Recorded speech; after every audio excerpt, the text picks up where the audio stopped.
হয়তো শিশু হত্যার মধ্য দিয়ে মুসলিম জাতি নিধনের অপচেষ্টা চালিয়ে যাচ্ছে, কিন্তু জাতিসংঘ নীরব নিশ্চুপ দর্শকের ভূমিকা পালন করে যাচ্ছে।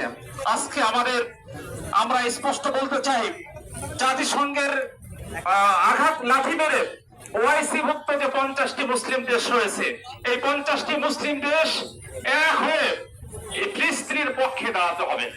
অন্যথায় আমরা এই প্রকাশ্য এই বিশাল সমাবেশ থেকে পরিষ্কার ভাবে বলতে চাই, আরব রাজ্যকে আমরা পরিহার করব, আরব রাজ্যকে আমরা পরিহার করব, ত্যাগ করব।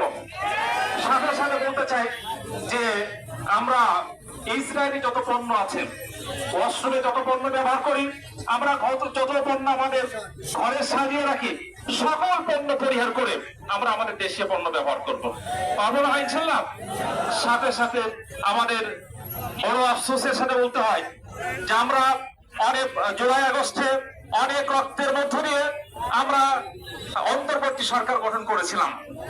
আমরা মনে করেছিলাম যে অন্তর্বর্তী সরকার ফিলিস্তিনের পক্ষে থাকবে এবং সর্বপ্রথম এই 50টি